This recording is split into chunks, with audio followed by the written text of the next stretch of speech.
네, 오늘 제목은 봄이 오는 길을 가는 사람들, 봄이 오는 길을 가는 사람들이라는 제목으로 말씀을 같이 생각해 보도록 하겠습니다. 제목에서 느껴지듯이 뭔가 좀 문학적인 느낌이 나지 않으십니까? 네.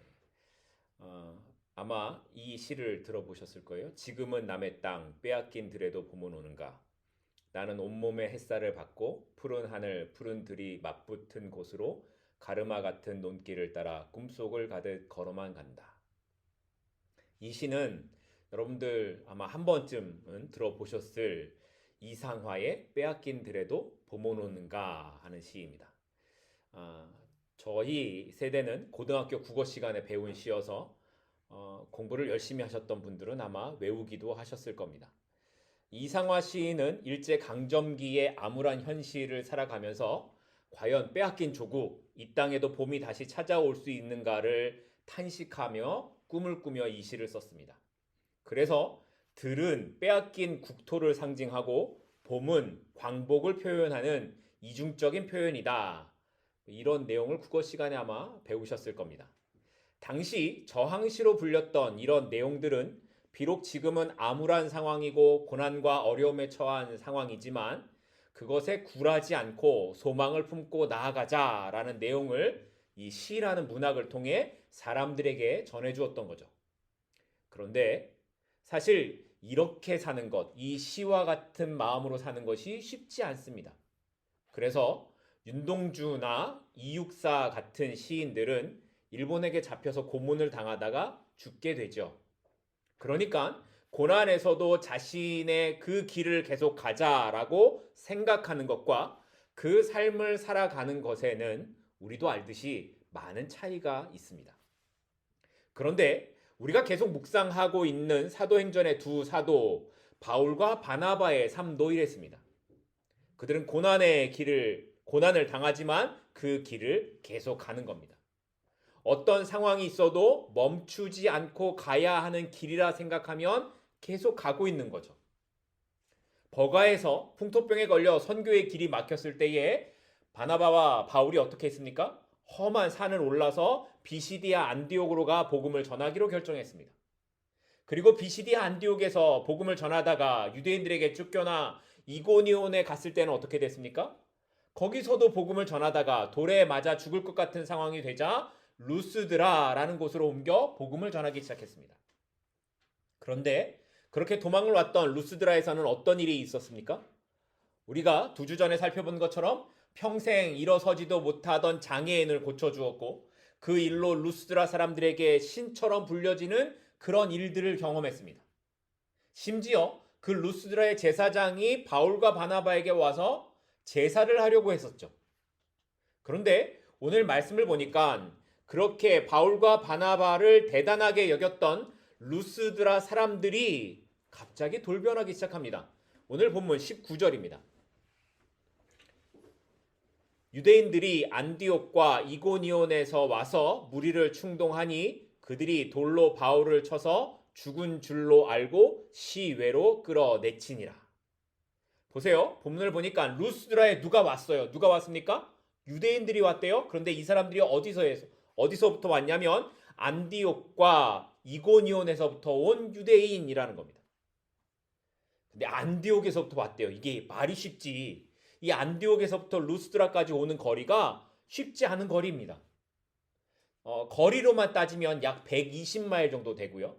이 길이 산맥을 넘어야 하는 험한 산길이기 때문에 걸어서 온다고 하면 5일 이상 걸리는 그러한 길입니다. 그런데 이 유대인들이 얼마나 독한 마음을 가졌는지 바울과 바나바 쫓아내겠다고 그들 잡아보겠다고 그 거리를 오는 거예요. 그리고 와서 어떻게 했다고 합니까? 19절을 보니까 와서 사람들을 충동했다고 합니다. 그들이 사람들을 충동했더니 그 루스드라에 있던 사람들이 어떻게 했어요? 돌로 바울을 쳐서 죽은 줄 알고 성 밖에 내다가 버렸다라는 겁니다. 자, 그런데 좀 이상하지 않으십니까? 바로 얼마 전까지만 해도 바울을 신으로 믿고 제사하려고 했던 루스드라 사람들이 자기 동네 사람도 아니고 멀리서 온 이 유대인들의 말을 듣고 어떻게 그들과 함께 동조해서 바울이 죽었다고 생각할 때까지 돌을 던졌을까요? 어떻게 이렇게 마음이 쉽게 변할 수 있을까요? 아니 대체 안디옥과 이고니온에서 온 이 유대인들이 루스드라 사람들에게 뭐라고 말했길래 이 사람들의 태도가 이렇게 바뀌었을까요? 성경은 이 부분에 대해 기록하고 있지 않지만 우리가 이런 추측을 한번 해볼 수 있을 것 같습니다. 첫 번째 추측은 뭐냐면 유대인들이 바울과 바나바가 걷지 못하던 사람을 걷게 한 그 일이 악령의 힘을 빌어서 한 것이다 라고 거짓말을 했을 수 있다라는 겁니다. 왜냐하면 유대인들이 예수님께서 능력으로 여러 기적들을 보이실 때 이렇게 말을 해요. 이 예수가 하는 일은 바알세불의 힘을 빌려서 하는 것이다 이렇게 말을 했어요. 그러니까 하나님의 능력이 아니라 바알세불 이 우상 악령의 힘을 빌려서 하는 것이다 라고 말했어요. 그러니까 유대인들 지금 이 루스드라에 온 유대인들도 사람들에게 그렇게 속일 수 있는 거죠. 바울과 바나바가 이 기적을 행한 것은 이 악령의 힘을 빌어서 한 것이야 라고 이렇게 거짓말을 했을 수 있다라고 추측해 볼 수 있는 첫 번째 이유입니다. 두 번째 또 다른 추측은 바울과 바나바가 자신들이 신이 아니라고 거절하며 외쳤던 복음 때문이라는 겁니다. 저는 여기에 동의를 하는데요. 바울과 바나바가 자기는 신이 아니다라고 거절했죠. 그것 때문에 이 일이 일어났다라는 거예요. 돌에 맞는 이 일이. 볼까요? 15절로 가겠습니다.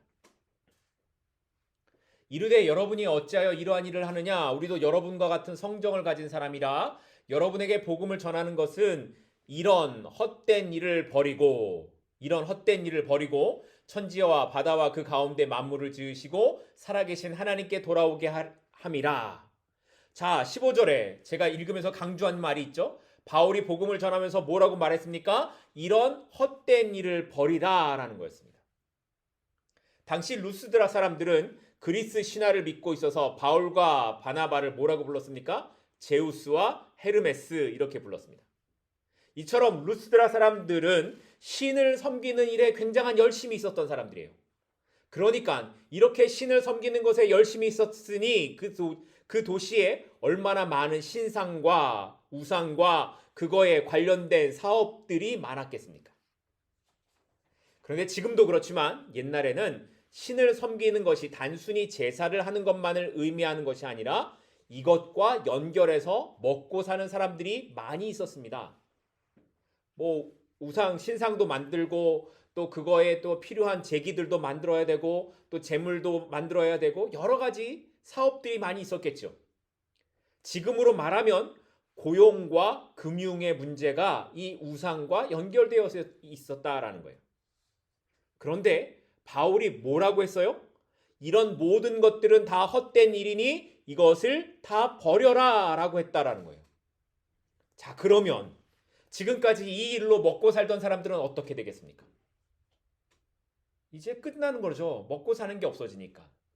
그런데 이런 마음이 들고 있던 이때에 안디옥과 이고니온에서 온 유대인들이 사람들을 충동하는 거예요. 자, 봐봐. 바울과 바나바의 말을 들으면 망하게 된다니까? 너희들에게 손해를 끼치는 이 바울을 그냥 두면 안 된다라고 선동할 수 있는 거죠. 그러니까 안 그래도 어떻게 해야 되나라고 생각했던 사람들이 다 넘어가는 겁니다. 자신의 이익에 문제가 생기는데 자신의 먹고 사는데 문제가 생기는데 이걸 가만히 보고 있을 수가 없는 겁니다. 근데 이런 모습은 오늘 14장뿐만 아니라 뒤에 나오는 사도행전 16장에 보면 빌립보 도시에서도 똑같은 일이 일어납니다. 바울이 빌립보에서 귀신 들린 여종 한 사람을 고쳐줘요. 그런데 문제는 그 여종으로 인해 먹고 살던 주인이 있었거든요. 근데 이 주인이 자기 먹고 사는 게 끊어지는 거예요. 그래서 바울을 고소했어요. 바울이 그 일 때문에 매를 맞고 감옥에 갇히는 일이 있었습니다. 자신의 이익에 문제가 생기면 사람들의 생각은 얼마든지 돌아설 수 있습니다. 바로 얼마 전까지 바울을 보고 제우스, 헤르메스 이렇게 외쳤던 사람들이 이제 돌아서서 돌을 던지는 사람들이 얼마든지 될 수 있어요. 한 형제 자매도 자기의 유산에 문제가 걸리고 자기의 이익에 문제가 생기면 싸우고 소송하고 갈라서죠. 그러니까 교회 안에서 갈라서는 거 얼마든지 일어날 수 있습니다. 이해하실 수 있어요. 이상한 일이 아닙니다. 믿음과 신앙을 이야기하지만 정작 나의 이익에 문제가 생기면 우리는 우리 자신을 얼마든지 합리화할 수 있습니다. 나에게 돈의 문제가 생기거나 물질의 문제가 생기거나 당장에 예수님을 믿는 것 때문에 내가 손해를 보는 것 같다라고 하면 나의 생각이 달라져서 나를 합리화시켜요. 그리고 괜찮아, 이 정도는 괜찮겠지라고 생각하는 겁니다. 누구나 물질에 있어서 자신할 수 없습니다. 그래서 성경이 뭐라고 말합니까? 재물과 하나님을 겸하여 섬길 수 없다라고 말하는 겁니다. 자, 그런데 여기 19절을 더 보시면 여기 19절에 기록된 끌어낸다라는 이 단어가 있죠. 끌어라는 단어가 원문의 뜻으로 보게 되면 좀 더 자세한데요. 질질질 끌고 가는 그 모습을 이 단어로 표현한다고 합니다.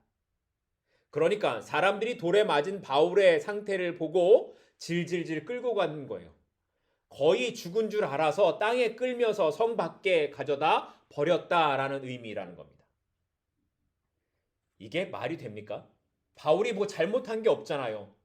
그런데 돌에 맞아 죽은 상태가 되어서 땅에 끌려가며 던져지는 상태가 되었다라는 겁니다.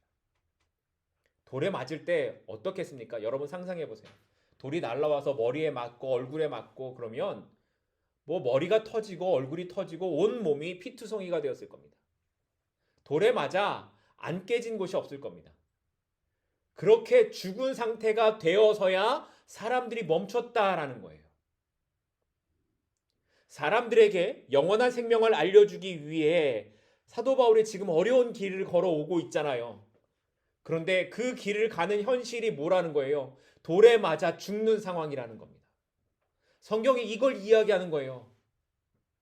여기에 우리가 기대하는 신앙의 보상이 있습니까? 사도 바울이 이렇게 배를 타고 여러 곳을 험한 산길을 돌아서 복음을 전했는데 거기에 어떤 신앙의 보상이 사도 바울에게 있습니까?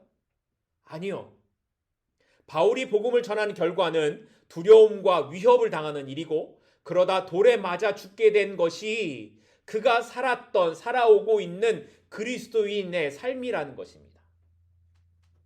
사도 바울은 이런 인생을 살았습니다. 그런데 이 부분을 베드로 전서에 가면 베드로 사도가 이렇게 말을 합니다. 베드로 전서 2장 19절입니다. 베드로 전서 2장 19절입니다. 부당하게 고난을 받아도 하나님을 생각함으로 슬픔을 참으면 이는 아름다우나 또 20절 뒷부분이요. 선을 행함으로 고난을 받고 참으면 이는 하나님 앞에 아름다우니라. 보세요. 하나님 앞에 아름답다, 하나님 앞에 아름답다 반복하고 있죠. 하나님 앞에서 아름다운 인생을 사는 삶은 우리가 이 땅에서 뭔가 대단한 업적을 세우고 이름을 알리고 뭔가 그럴듯한 일을 하는 사람이 아니라는 거예요. 하나님께서 인정하시는 아름다운 사람은 어떤 사람이라는 거예요? 부당하게 고난을 담지만 하나님을 생각하며 참아내는 사람이라는 겁니다. 선을 행하다가 고난을 당하지만 참아내는 사람이 하나님 보시기에 아름다운 사람이라는 거예요. 그 인생을 살아갈 때 하나님께서 인정하시는 아름다운 삶이 된다라는 겁니다. 우리가 생각하는 것과 좀 다르지 않습니까? 바울이 바로 그런 삶의 길을 갔습니다. 도무지 이해할 수가 없습니다. 사람들이 갑자기 달라져서 죽이겠다고 돌을 던지는 그 상황을 바울이 어떻게 이해하겠습니까? 그런데 그 상황에서도 바울은 복음 전하는 것만을 생각했습니다. 왜냐하면 바울이 바라보는 신앙의 기대는 이 땅에서 자신이 뭔가를 더 많이 누리는 것이 아니라 영원한 천국에 있었기 때문이었습니다. 그럼 우리의 기대는 어디에 있습니까? 우리가 이렇게 신앙생활을 하며 또 헌금도 드리고 봉사도 하고 수고도 하고 이렇게 하는 그 삶의 기대는 어디에 있습니까? 우리가 생각하는 아름다운 삶은 어떤 것입니까? 바라기는 우리 모두가 하나님께서 인정하시는 아름다운 삶이 되기를 소망합니다. 우리의 기대가 이 땅에서 이루어지는 것이 아니라 영원한 천국의 소망을 두고 살아가는 저와 여러분이 될 수 있기를 소망합니다. 자, 그래서 이렇게 돌에 맞아 죽은 상태가 되었던 바울이 그 삶이 그런데 우리에게 더 놀랍게 다가오는 것은 그가 그렇게 복음 전하다가 돌에 맞았다라는 것 때문이 아니라 그 이후에 일어난 일 때문이었습니다. 20절 말씀으로 가겠습니다. 오늘 본문 20절입니다. 제자들이 둘러섰을 때에 바울이 일어나 그 성에 들어갔다가 이튿날 바나바와 함께 더베로 가서, 바울과 바나바가 루스드라에서 복음을 전하는 동안에 아마도 몇 명의 제자들이 생겼을 거예요. 그리고 그들은 바울과 함께 하면서 바울이 성 밖에 끌어져 내다 버려졌을 때에 그가 죽은 것과 같이 된 것을 봤습니다. 여러 주석들을 보니까 이 해석을 어떻게 하냐면, 제자들이 이렇게 모여 있었던 이유는 바울이 죽은 이후에 그를 장사하기 위해서 모였을 것이다 라고 해석을 합니다. 그런데 죽은 줄 알았던 바울이 어떻게 됐어요? 기적적으로 다시 깨어난 겁니다. 놀랄만한 일이죠. 그런데 우리가 놀랄 일은 그가 다시 깨어났다라는 것이 아니라 그 다음입니다. 그렇게 깨어난 바울의 다음 선택이 뭐였습니까? 그 성 루스드라로 다시 들어갔다라는 겁니다. 말도 안 되는 일이 일어난 겁니다. 바로 좀 전에 자기를 죽이려고 돌을 던진 사람들이 아직 거기에 있어요. 유대인들이 돌아가지 않았을 거라고요. 그런데 바울이 깨어나자마자 다시 그들에게로 돌아갔다라는 게 이해가 되십니까? 도무지 상식적으로 이해가 되지 않는 모습입니다. 도대체 바울이 무슨 생각으로 돌에 맞아서 이상하게 됐을까요? 무슨 생각으로 그 성 안으로 다시 들어간 걸까요? 그런데 바울은 아마도 여기서 물러서면 안 되겠다라고 생각했던 것 같습니다. 루스드라 성 안에는 자신을 돌로 친 사람도 있지만 자신이 돌에 맞아 죽어가는 것을 본 사람들도 있습니다. 또 자신이 외쳤던 복음을 들은 사람들도 있고, 앉은 병자가 고침을 받고 일어났을 때 그 기적을 본 사람들도 있습니다. 그런데 죽은 줄 알았던 바울이 피를 흘리면서 다시 성 안으로 걸어 들어오고 있는 겁니다. 그러면 사람들이 어떤 반응을 보일까요? 아마 어떤 사람들은 놀라기도 하고 어떤 사람은 두려운 마음이 들기도 하고 그랬을 겁니다. 그러면서 생각하길, 안진뱅이를 고쳤던 그 기적이 진짜구나. 이 사람이 진짜구나. 이 사람이 전하는 하나님이 진짜구나 하는 생각을 하지 않았겠습니까? 그렇게 복음을 들은 사람들에게 바울이 다시 돌아온 것은 그 사람들의 믿음을 세우는 능력이 되었던 겁니다. 그래서 바울은 죽음을 각오하고 다시 성 안으로 들어갔던 겁니다. 이 부분을 바울은 자신의 전도 여행을 마치고 돌아가던 길에 자신의 고백하는 이야기로 이렇게 설명을 합니다. 21절 22절인데요. 본문 21절 22절입니다. 복음을 그 성에서 전하여 많은 사람을 제자로 삼고 루스드라와 이고니온과 안디옥으로 돌아가서 제자들의 마음을 굳게 하여 이 믿음에 머물러 있으라 권하고, 또 우리가 하나님의 나라에 들어가려면 많은 환난을 겪어야 할 것이라 하고, 루스드라에 들어간 바울이 그 다음날 더베라는 지역으로 옮겨서 복음을 전했습니다. 그리고 더베에서 사역을 다 마친 후에 다시 발길을 돌려서 다른 지역으로 간 것이 아니라 다시 돌아와요. 루스드라로 돌아오고 이고니온과 안디옥으로 자신이 지나왔던 그 길로 다시 돌아오는 전도 여행을 하게 됩니다. 그런데 돌아오면서 들린 그 지역이 다 어디예요? 모두 다 복음을 전하다가 핍박을 받고 죽을 뻔했던 곳입니다. 그런데 사도 바울이 그곳을 다시 찾아갔다라는 겁니다. 그리고 성경은 그 이유에 대해 22절에서 뭐라고 설명합니까? 제자들의 마음을 굳게 하도록 하기 위해서였다라는 겁니다. 그렇게 돌아갔던 이유는 제자들의 마음을 굳게 하기 위해서였습니다. 그 지역에 몇 명의 사람들이 복음을 듣고 제자가 되었는지 알 수 없지만 바울은 그 사람들의 마음을 굳게 해야겠다라고 생각했던 겁니다. 앞에서도 살펴봤지만 복음을 받아들인 사람들 중에는 바울의 고난을 보고 마음이 흔들리는 사람도 있었을 겁니다. 그런데 바울이 그런 자신들을 위해 죽음을 각오하고 다시 찾아오는 거죠. 그리고 와서 하는 말이 뭐예요? 마음을 굳게 하고 믿음에 머물러 있으라. 이렇게 말하는 겁니다. 그리고 하는 마지막 말이 뭐였습니까? 하나님 나라에 들어가려면 환난을 당해야 한다라는 거였습니다. 하나님 나라에 들어가면 뭐 해야 된다고요? 환난을 당해야 된다. 제가 말씀 묵상하면서 어떡하지? 그런 생각이 들었어요. 여러분은 이 말에 아멘이라고 하실 수 있습니까? 물론 이 말은 구원을 받으려면 무조건 고난을 받아야 한다라든가 고난을 받지 않으면 구원이 없다라는 말은 아닙니다. 이 말은 우리가 하나님의 자녀로 살아가게 될 때에 고난이 반드시 올 수 있다라는 거예요. 그러니까 기독교는 뭐와 함께 가는 종교예요? 고난과 함께 가는 종교인 겁니다. 그런데 바울의 이 말은 당시 종교관, 이 이방인들의 종교관과는 전혀 다른 개념이었습니다. 사람들이 제우스를 찾고 헤르메스를 찾았던 이유가 뭐였습니까? 자신의 필요를 채워줄 신이 필요했기 때문입니다. 자신의 능력으로는, 인간의 능력으로는 할 수 없는 것을 신의 힘을 빌려서 그걸 이루고자 하는 마음으로 신을 찾는 거죠. 그런데 바울이 말하는 기독교는 그렇게 우리가 원하는 것을 채워주는 종교가 아니라 오히려 환난을 당하는 길을 가는 것이 기독교라고 말하고 있는 거예요. 기독교는 자신의 이익을 위한 것이나 자신의 배를 채우기 위한 종교가 아니라고 설명하고 있는 겁니다. 여러분 이런 말 들어보셨을 거예요? 다 잘 될 거야. 좋은 일만 생길 거야. 교회에서도 그렇게 말하죠. 다 잘 될 거야. 좋은 일만 생길 거야. 그런데 기독교 신앙은 다 잘 될 거야. 좋은 일만 생길 거야. 이런 것을 말하는 게 아니라 그럼에도를 살아가는 것을 말하는 겁니다.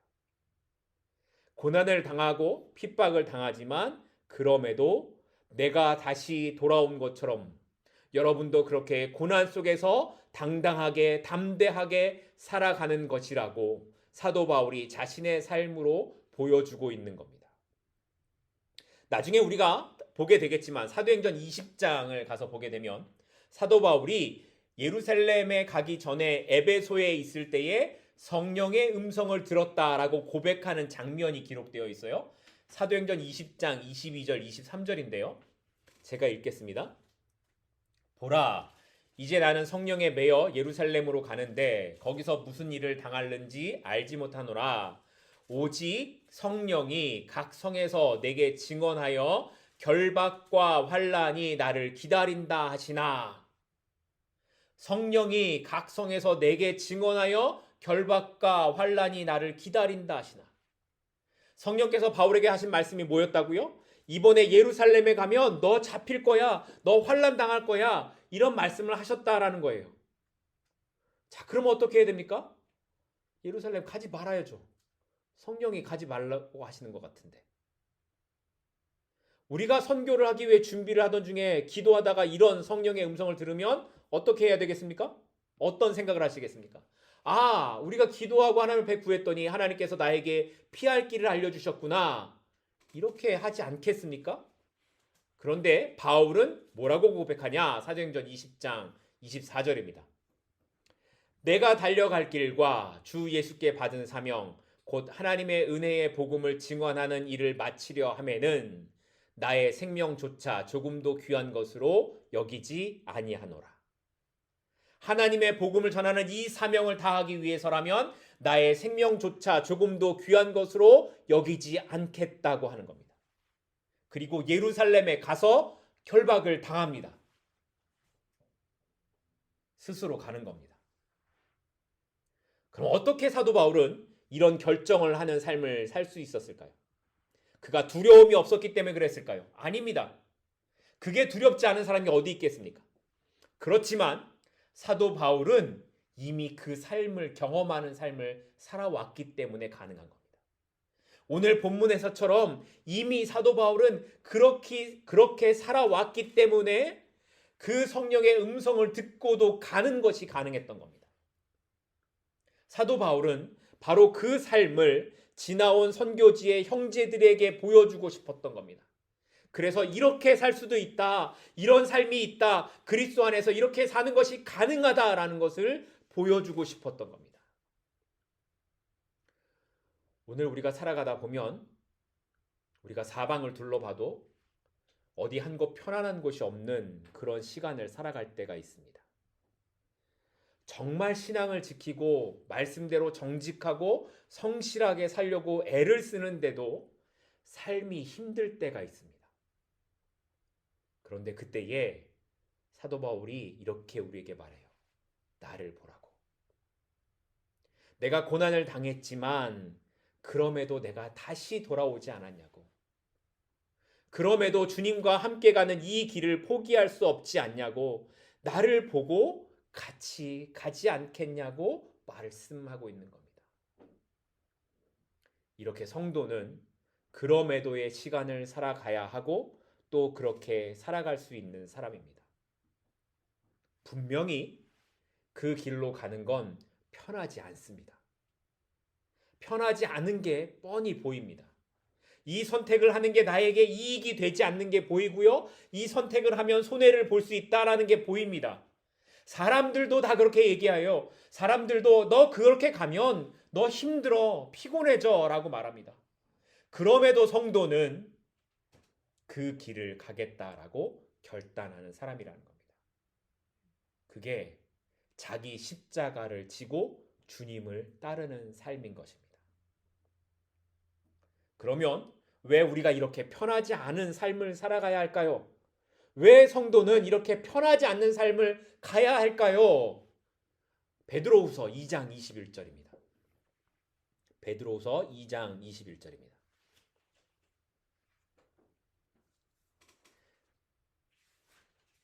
제가 읽겠습니다. 이를 위하여 너희가 부르심을 받았으니 그리스도도 너희를 위하여 고난을 받으사 너희에게 본을 끼쳐 그 자취를 따라오게 하려 하셨느니라. 앞에서 살펴봤던 부당하게 고난을 당하고 선을 행하다가 고난을 당하지만 참고 견디는 사람들을 하나님께서 아름답게 보신다고 하셨죠. 그 말씀 이후에 하신 말씀이 이거예요. 이를 위하여, 이런 삶을 살기 위하여 우리가 부르심을 받았다라는 거예요. 이렇게 고난당하고 부당한 고난을 당하는 삶을 살기 위하여 우리가 고난을 당했다라는 거예요. 부르심을 받았다라는 거예요. 그런데 더 중요한 건 그 길을 누가 가셨다라는 거예요? 그리스도께서 먼저 가셨고 우리로 따라오게 하셨다라는 겁니다. 그러니까 주님을 따라서 산다고 하는 성도들의 삶은 반드시 이 길을 가는 겁니다. 우리가 주님을 따르는 제자가 되었다라고 말하면 우리의 삶의 길은 이 길을 갈 수밖에 없다라는 거예요. 여러분이 그리스도를 따르시는 삶을 살기를 원하십니까? 그렇다면 우리가 부당하게 고난을 당하도 선을 행하다가 고난을 당해도 하나님 앞에서, 하나님 안에서 참고 견디는 삶이 될 수밖에 없습니다. 그리고 그 삶에 누가 함께 가신다고요? 주님이 함께 가신다는 겁니다. 마지막으로 26절을 살펴본 후에 오늘 말씀을 맺으려고 합니다. 오늘 말씀 본문 26절입니다. 거기서 배 타고 안디옥에 이르니 이곳은 두 사도가 이룬 그 일을 위하여 전에 하나님의 은혜에 부탁하던 곳이라. 바울과 바나바는 자신들이 갔던 선교지를 다시 돌아오다가 어디까지 왔냐면 버가라는 곳까지 오게 됩니다. 혹시 버가 기억하십니까? 버가가 어디냐면 풍토병에 걸려서 바울이 아무것도 하지 못하고 그냥 지나가야 했던 그 도시입니다. 그런데 두 사도가 이제 돌아오던 그 길에 버가에 들러 복음을 결국 전하게 됩니다. 그리고 옆에 있던 도시 아달리아라는 곳에 가서 배를 타고 처음 출발했던 시리아 안디옥, 그러니까 자신들을 사도로 선교를 보냈던 자신들의 교회가 있던 이 안디옥 교회에 있는 그곳으로 돌아가게 됩니다. 그런데 26절 이 말씀을 보게 되면 이 모든 사역을 마치는 26절 안에 사도들의 사역에 대해 이렇게 기록한 것을 보게 됩니다. 이곳은 두 사도가 이룬 일을 위하여 라고 기록합니다. 두 사도가 이룬 일이라는 거죠. 우리가 보통 어떤 중요한 일을 마치고 난 다음에는 뭐라고 고백을 하죠? 아, 이건 다 하나님께서 이루신 일입니다. 이건 다 하나님께서 하신 겁니다. 나는 아무것도 한 것이 없습니다. 이렇게 고백을 하죠. 이게 맞는 말입니다, 이게.